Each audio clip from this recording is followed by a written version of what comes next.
Pacers winning streak ends. The Cavs are really good. The Pacers could not get going in the second half, and the Cavs could. What went wrong for the Pacers? Why couldn't they get back to Pascal Siakam? Why did Bennedict Mathurin get ejected? And so much more coming on today's Locked On Pacers podcast.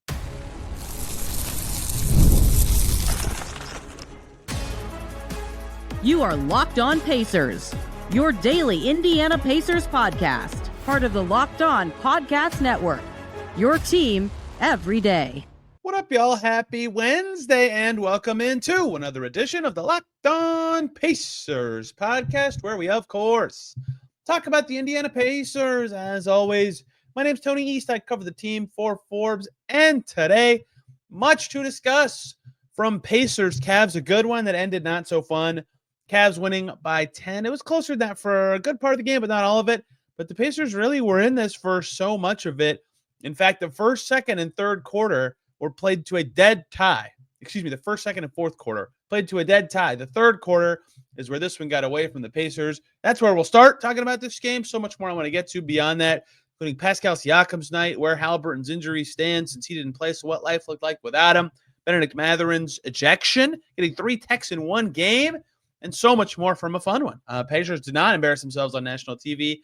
Outside of a few flubs, they hung in there and played pretty well against a team that they just beat 2 days ago. You know what I say? It's always so hard to beat a team twice in a row, regardless of quality, when you play them in these little mini-series. Pacers have been on the benefiting side of that in the second leg several times. So what happened here? Because the Pacers were down 1 at halftime. They lose by 10. Their lead, the Cavs lead, got as high as 15 in the third quarter. Pacers led by 2 and early in the second quarter, and that was it for their leads. The Cavs basically led the whole time. So Cleveland was really in control. And to me, that's because they had a foolproof strategy of their best defense being their offense. They are the best offense in the league. That's why Sunday was so impressive and the Pacers defense was so great.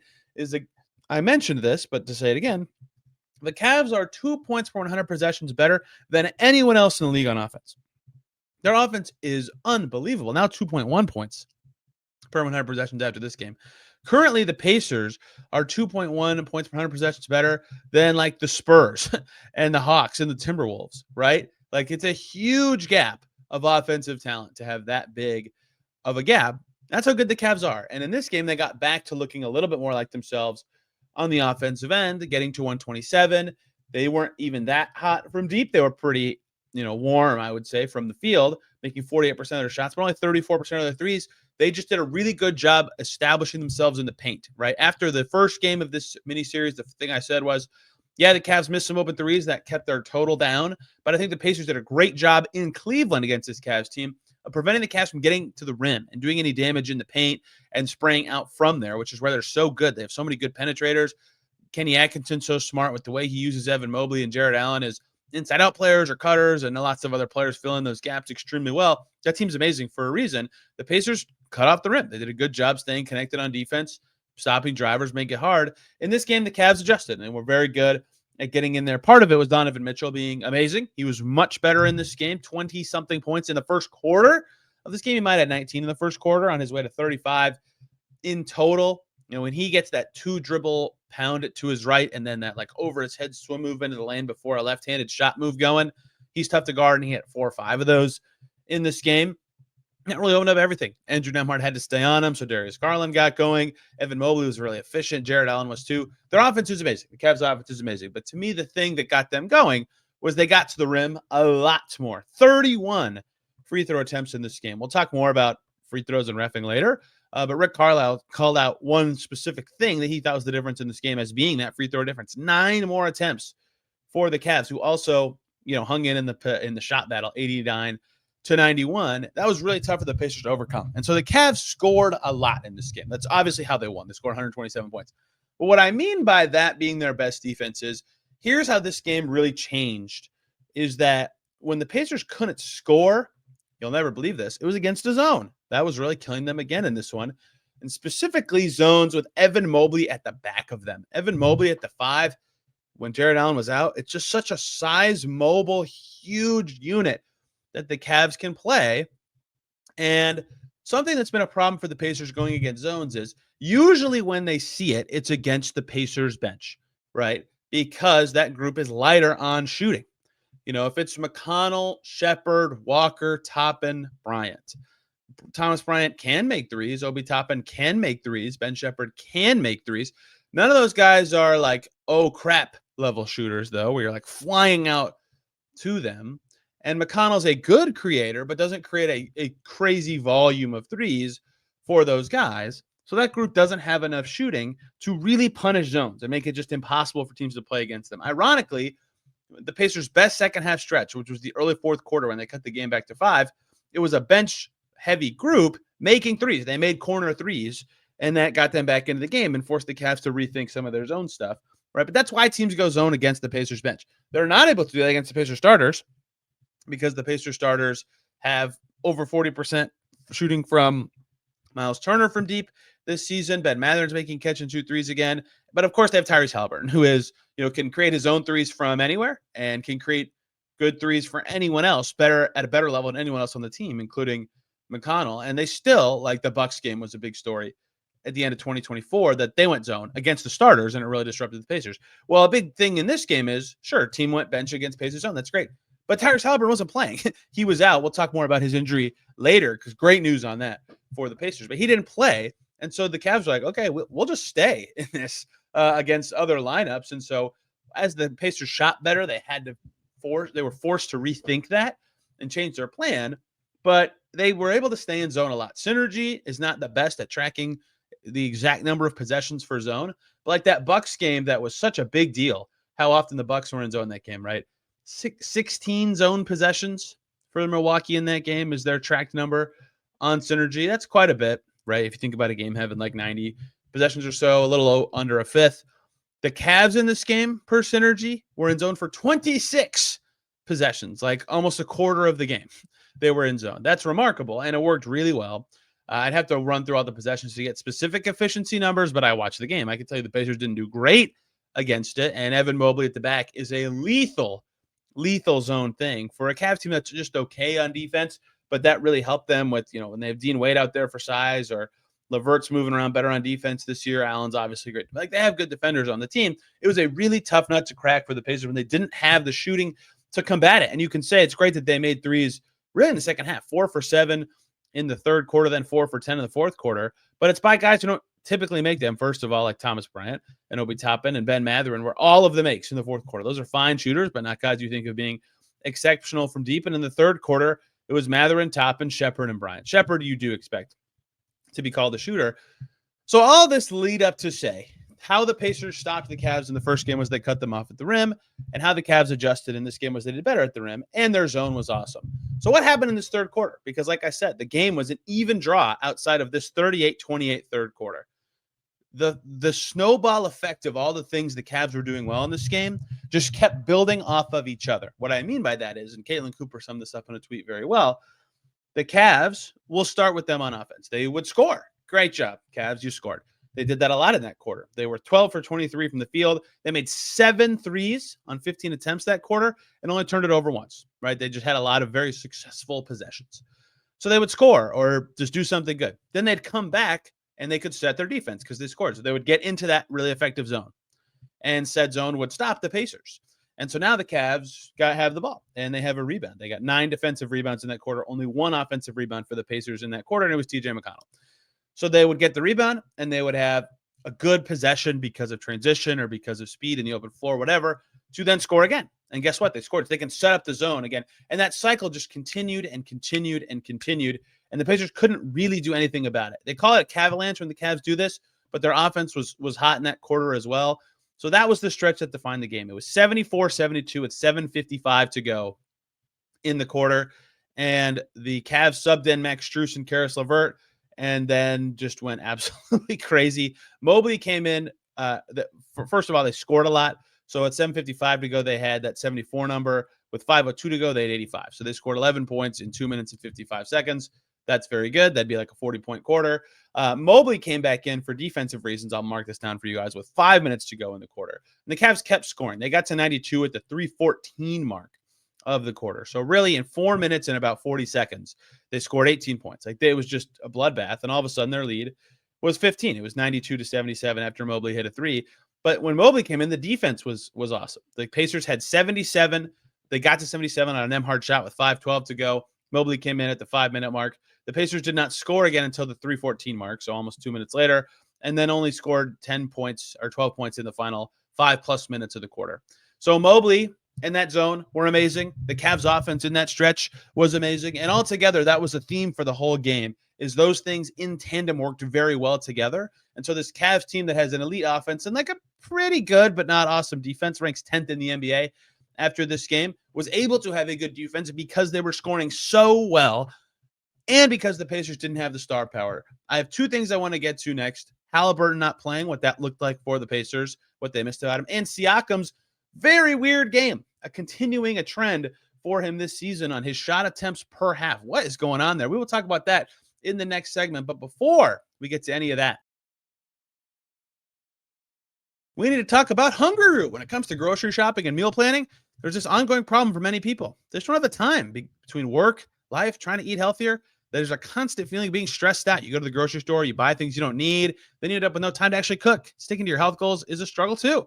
But everything changed thanks to the discovery of Hungryroot. Honestly, it's been game-changing for many people. It's the easiest way to eat healthy without all the stress. With Hungryroot, it's like having a personal shopper and a nutritionist all in one.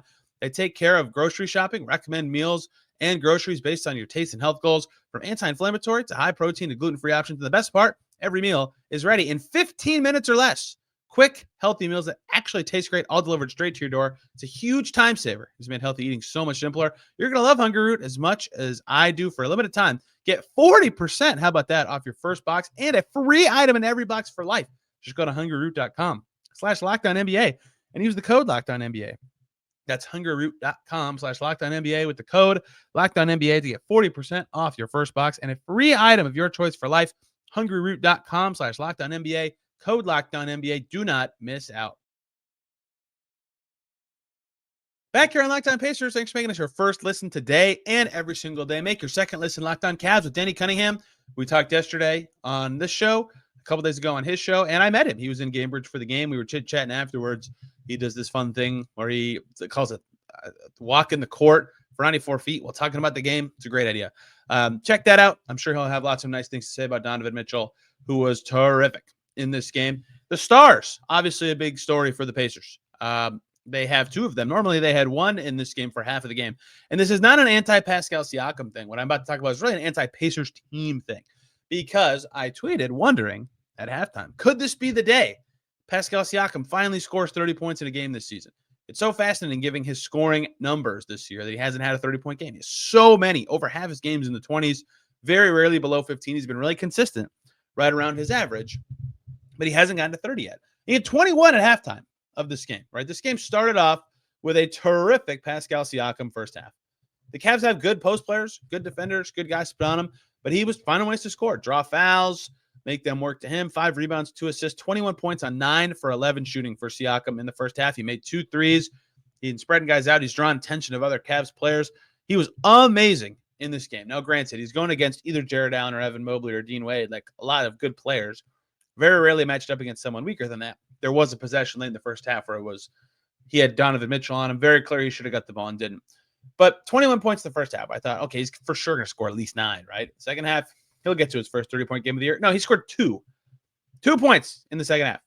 He went 1 for 5 from the field. So that is where this is on Siakam. He went 1 for 5. That's not great.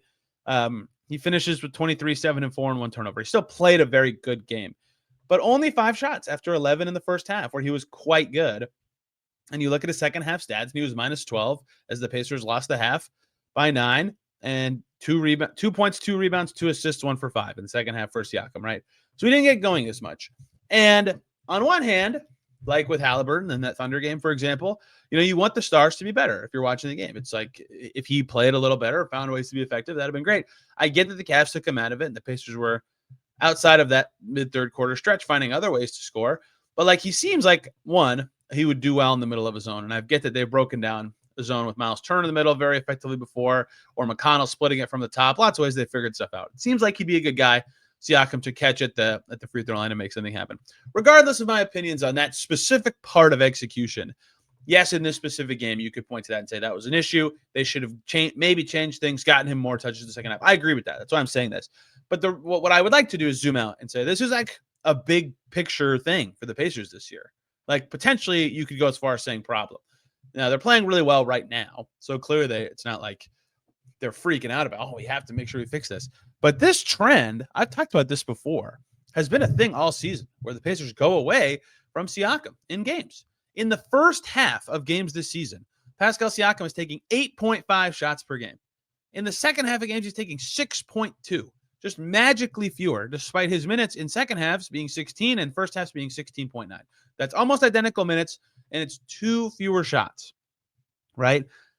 A shot per 8 minutes. So like a shot and a half per quarter almost, since it's 2.2, a little less than that. Like over a shot per quarter less for some reason. And that's despite his 3-point attempts being within 0.6. His rebounds are within 0.5. His assists are within 0.1. His turnovers are within 0.1. His steals are within 0.1. His blocks are within 0.1. Most stats are similar. He is doing the same stuff primarily in terms of the rest of his contributions to the Pacers from one half to the next. But for some reason or another on the season, he is less involved in the second half of games. And that is just very perplexing to me. And in this game, it happened again.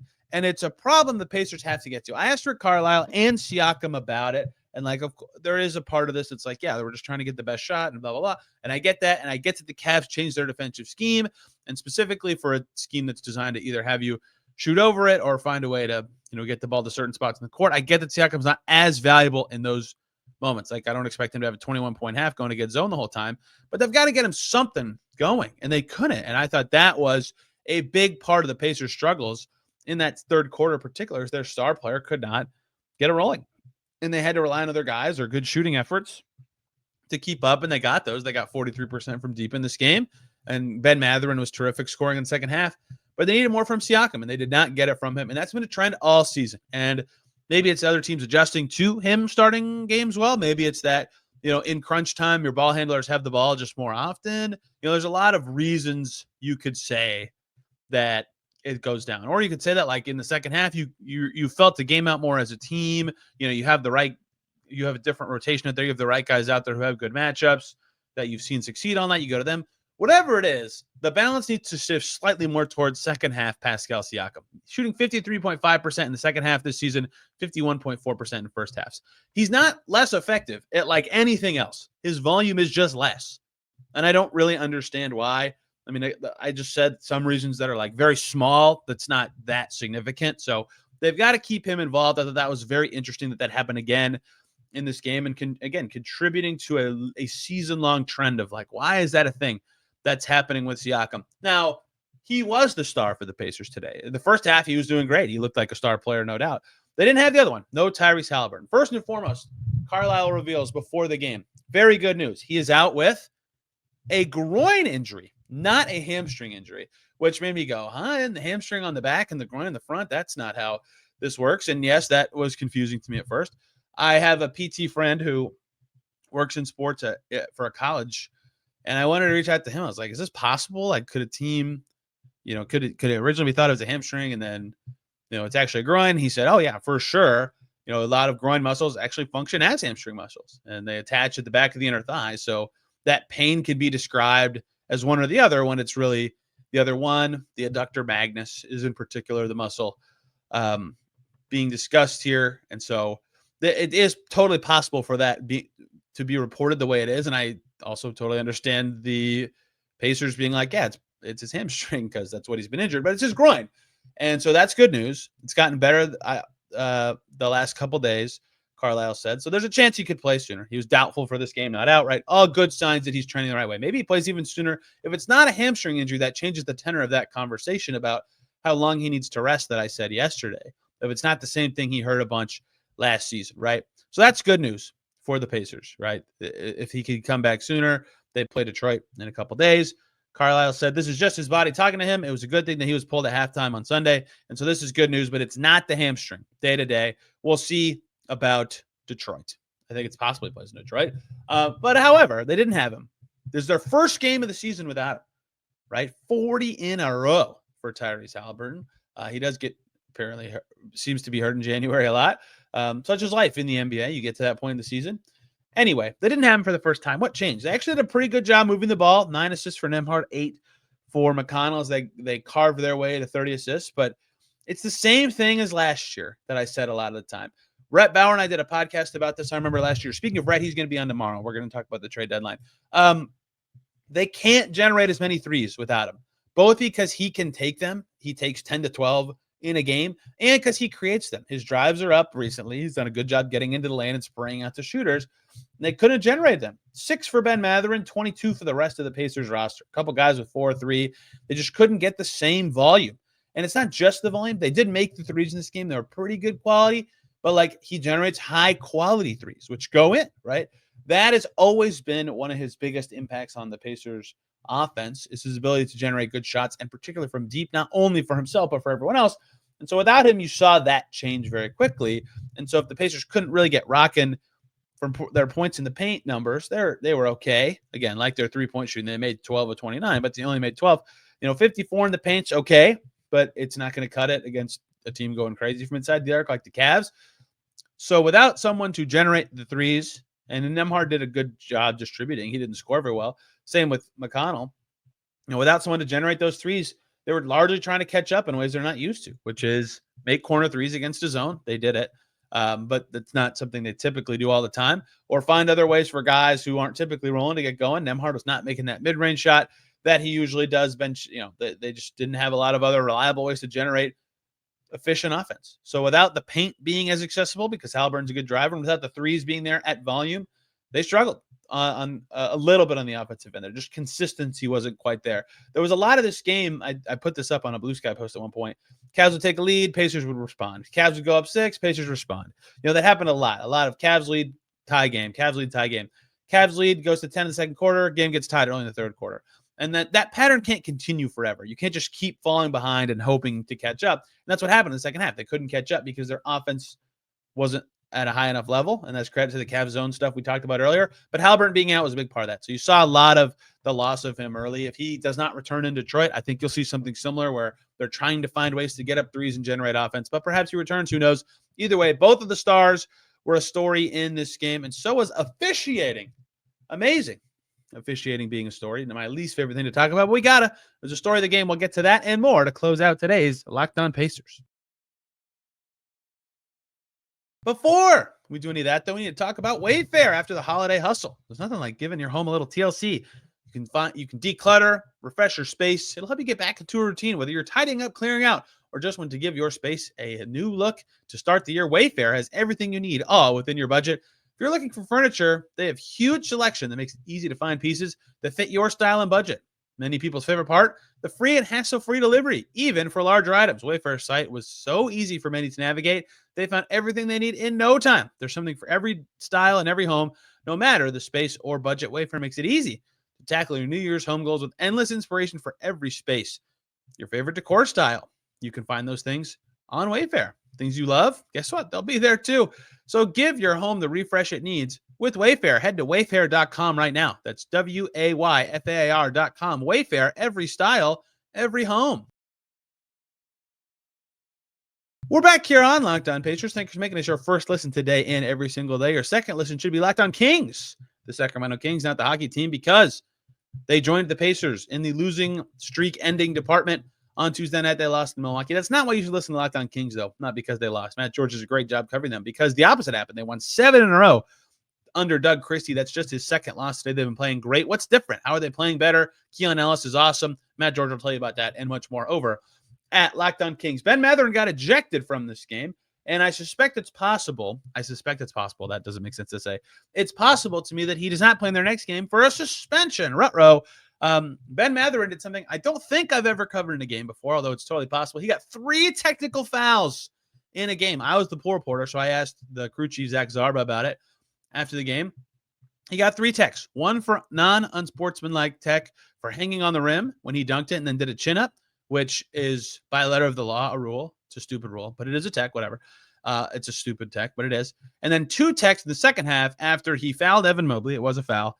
And then got mad. And Natalie Sago, I don't know how to say her last name. I'm so sorry. Was called the foul, and Ben Mathurin right up to her, clapping, yelling, and bumped her actually walking past her. He said he apologized to her after the game because he did definitely heat of the moment.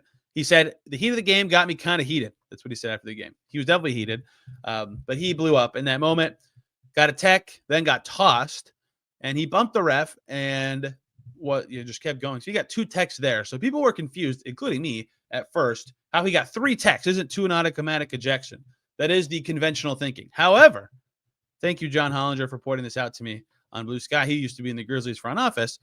If you get a tech like that one, like hanging on the rim, it doesn't count towards your 2 techs towards ejection, which is why Zach Zarba said to me it was non-unsportsmanlike technical. For example, 3 in the key would fall under this category. Defensive 3 in the key would fall under this category as well. Non-unsportsmanlike technical, right? So you can get a tech and then a defensive 3 in the key. You're not ejected from the game. It falls into that category. So that's why he got 3 techs and did not get ejected. And then Donovan Mitchell took 2 tech free throws because people were really confused about that part of it. Andrew Nembhard had a foul in the first half. Fans hated that. Became a flagrant after he elbowed Jared Allen, and Jared Allen fell down. But Mathurin, yes, 3 techs, blew up, bumped the ref. The ref contact is, in theory, what could land him in suspension territory. It was less like this is what usually constitutes ref contact suspension-y. Like it was not arm related. He didn't reach for her or anything, but it did happen. Definitely a fine's going to come his way. We'll see if it's more than that. We'll probably find out soonish on that, but that did happen. And a lot of between the Nembhard thing, the chin up on the rim tech, which everybody hates, and then the 2 techs there, really unhappy fans with that, especially because Evan Mobley had a dunk in the second half where he kind of did pull up. It was way less of one, but he still did it. That fans wanted to see a tech called on. Didn't happen.